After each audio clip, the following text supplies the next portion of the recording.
आज हम अप्सराओं की रानी देवी उर्वशी के विशेष गुणों की और साधकों पे प्रसन्न होने पर उन अपनी कृपा की बारिश कैसे करती हैं, इससे संबंधित कुछ बातें करेंगे। वीडियो में लास्ट तक आप बने रहें। यदि कोई साधक अथवा साधिका हमसे संपर्क करना चाहते हैं तो वो हमारे व्हाट्सएप पर हमसे संपर्क कर सकते हैं। हमारा व्हाट्सएप नंबर है 7897838989। यह नंबर हम डिस्क्रिप्शन बॉक्स में भी दे देंगे, आप वहां से लेकर के संपर्क कर सकते हैं। देवी उर्वशी को अप्सराओं की रानी कहा जाता है और ये अप्सराओं की रानी हैं भी, क्योंकि इनके पास सर्वश्रेष्ठ अप्सराओं के सभी गुण, यानी सभी जो अप्सराएं हैं सभी के पास जिस प्रकार की सारी विशेषताएं, वो सारी विशेषताएं इनके पास सुरक्षित हैं। और जो अन्य अप्सराओं की नाभि दर्शना, मेनका, रंभा, उर्वशी, तिलोत्तमा, जो भी अप्सराएं एक विशेष गुणों को, विशेष सिद्धियों को साधकों को प्रदान करती हैं, वो सभी अप्सराएं मिलकर के जिन जिन गुणों को, जिन सिद्धियों को, विशेषताओं को साधकों को प्रदान करने की सामर्थ्य रखती हैं, वह सभी सामर्थ्य, वह सभी गुण अकेले ही देवी उर्वशी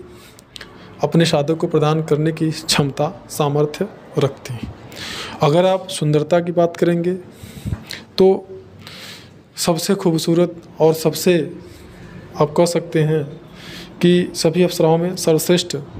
रूप, यौवन और खूबसूरती देवी उर्वशी के पास ही है। और अगर आप सिद्धियों और शक्तियों की बात करेंगे तो मैं यहाँ पे सिर्फ इतना कहना चाहूँगा कि हमारे ऐसे साधकों के अनुभव और अनुभूतियाँ जहाँ हमारे चैनल पे पड़े हुए हैं, जिन साधकों के पास में, जिन भी साधकों के पास हमारी सामग्री मात्र और मात्र केवल हमारी सामग्री अगर पहुंच जाती है, वैसे तो मैं किसी को देता नहीं हूँ, लेकिन अगर मैंने दिया, अगर पहुंच भी जाती है, उसने मन से, सच्चे हृदय से, अंतरात्मा से यदि संकल्प कर लिया कि हाँ मुझे देवी की साधना करनी है, तो फिर केवल सामग्री पहुँचने मात्र से उन्हें विशेष प्रकार की अनुभूति और विशेष प्रकार के उन्हें अनुभव होने शुरू हो जाते हैं। और इनकी सबसे विशेष बात यह है कि अगर साधक सच्चे हृदय से, अगर मान लीजिए आप हमारा यह वीडियो देख रहे हैं, आपने सच्चे हृदय से संकल्प कर लिया कि हाँ हमको ये साधना करनी है, तो आप विश्वास माने, यह साधकों का प्रैक्टिकल अनुभव है जो कि मैंने चैनल पे भी डाला है, कि अगर उस साधक के पास साधना के लिए किसी प्रकार से पैसों की व्यवस्था नहीं है और उसने इससे सच्चे हृदय से संकल्प कर लिया, विचार बना लिया, पूर्ण निष्ठा से, श्रद्धा भाव से, भक्ति से, तो 2 से 4, 10 दिन, 6 दिन के अंदर उस साधक के पास कहीं न कहीं से पैसों का व्यवस्था हो जाता है, अरेंजमेंट हो जाती है फाइनेंशियल, और उसकी जो साधना करने की मनोकामना होती है, जो मनोइच्छा होती, वह निश्चय ही पूर्ण हो जाती है। और यही परम सत्य है, इसमें किसी प्रकार का कोई संदेह नहीं है। केवल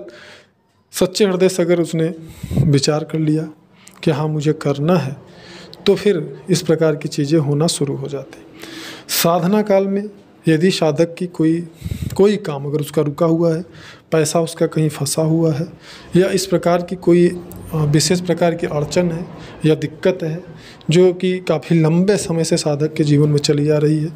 तो ऐसा अनुभव किया गया है और साधकों के अनुभव भी हैं चैनल पे कि साधना काल में ही उनकी वो विशेष समस्या जो कि लगातार उनके दिमाग में पिंच कर रहा हो, लगातार उनके दिमाग में हेडेक बना हो, वो उसी के बारे में सोच रहे हो, परेशान हो रहे हो, तो सबसे पहले वो साधना काल में उनकी वो समस्या खत्म हो जाती है।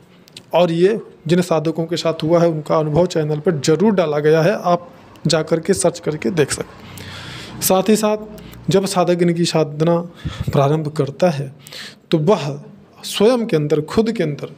बहुत ही विशेष प्रकार का परिवर्तन महसूस कर सकता है। जैसे कि उसके भाव में और स्वभाव में,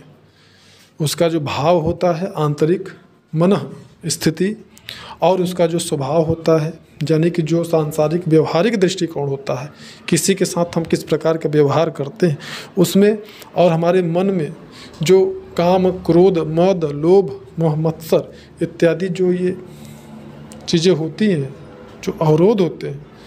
इन चीज़ों में बहुत ज़्यादा परिवर्तन साधक महसूस करता है। और मैंने जितनी बात मैं बोल रहा हूँ,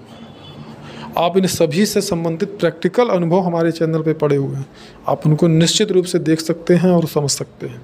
कि मैं कहाँ तक आपको सत्य बता रहा हूँ। साधकों के चेहरे पे एक विशेष प्रकार का आकर्षण और एक विशेष प्रकार की चमक साधना काल में देखी जा सकती है, मात्र 10 से 15 दिन साधना करने के बाद। तो और भी सारी विशेषताएं हैं जो आने वाले वीडियोस में हम ज़रूर प्रकाशित करने का प्रयास करेंगे। और अगर अच्छा लगा हो जानकारी तो औरों को भी शेयर करें और लाइक करें ताकि औरों का भी कल्याण हो। धन्यवाद।